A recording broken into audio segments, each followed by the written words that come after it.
Welcome back to another episode of Pinch of Soul Cooking.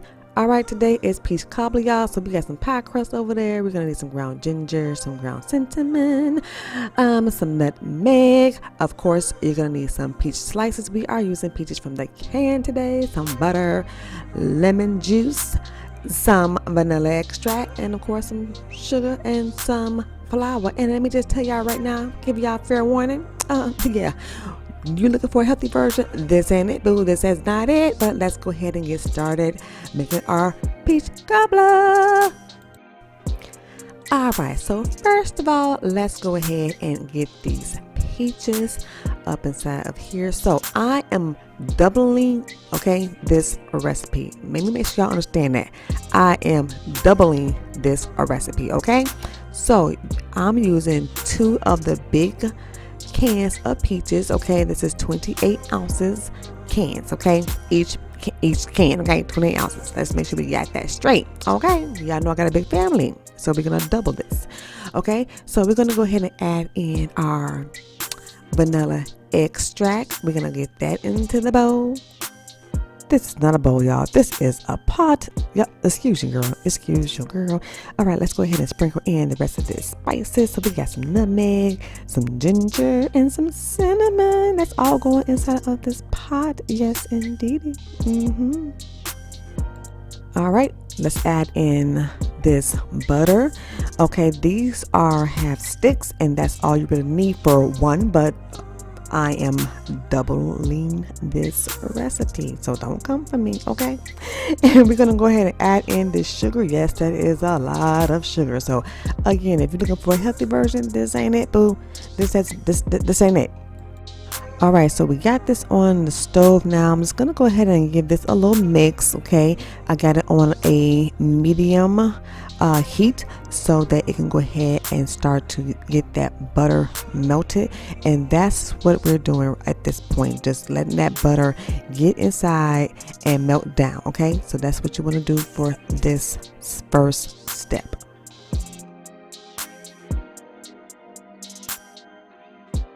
All right, so here I am just going to go ahead and get my store-bought crust out. Yes, store-bought, y'all. Make it easy for yourself, I'm going to get this out and just roll it out because I am going to do something a little bit different this time with this crust. I am using 3 of the crust, Usually you only need 2, but I'm using 3 for a reason, I'm just going to go ahead and cut some strips, and you're going to see what I do with these in a few.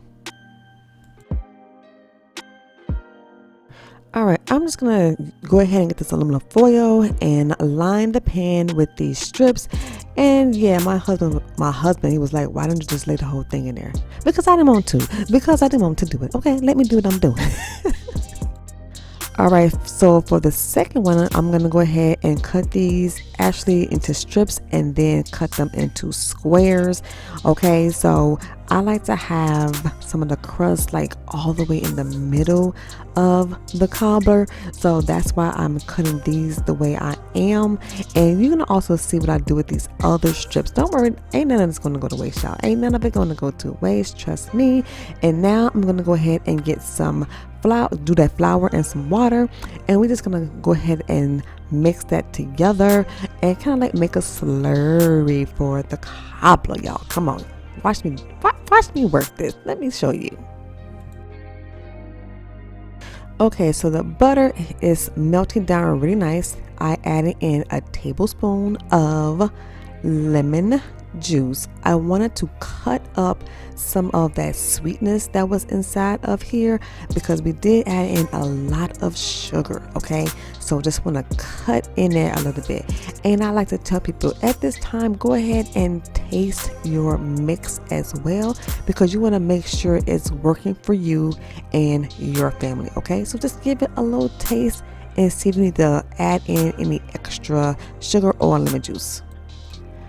All right, you can see that it's coming along really nicely. We're gonna give it a little stir and add in that slurry we made from the water and the flour. And look, I need you to stay around this, because it's going to thicken up really fast. All right, so we're gonna let that stay on low for about 5 to 6 minutes or so, just to help also not kill, but get out that flour taste, okay? But also this helps to thicken up your mixture.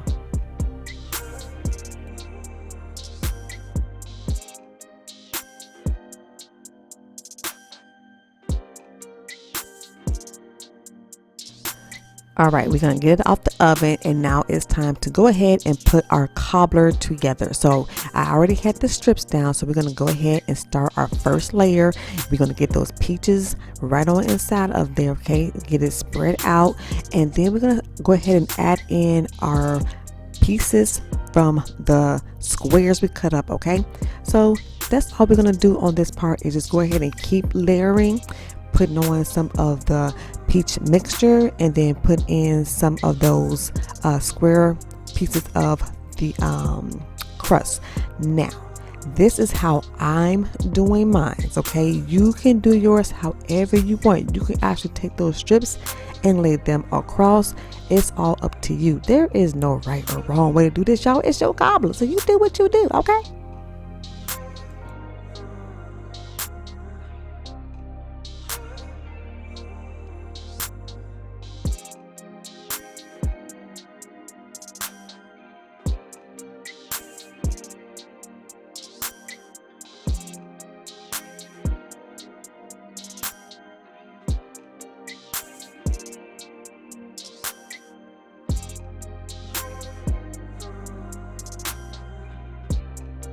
All right, so we're gonna go ahead and put the next pie crust, okay, right on top. And now y'all remember those pieces I had?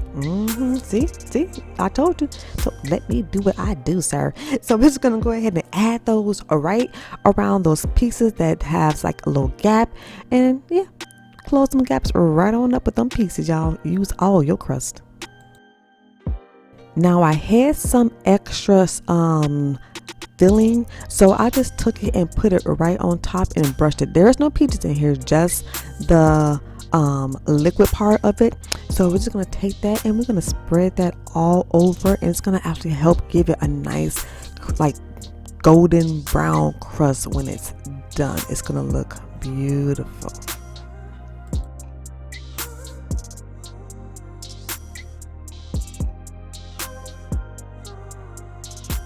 I'm gonna go ahead and put this onto this sheet pan because I have accidents before of it going over, but now it's going into the oven at 350 degrees for 35 minutes. All right, our peach cobbler is done. Isn't it beautiful? Now you're gonna let this cool for a little bit before you get all up into it, but that is it, y'all. Peach cobbler. If you like this, give me that thumbs up and go ahead, join the family by hitting that subscribe button. See you in a pinch.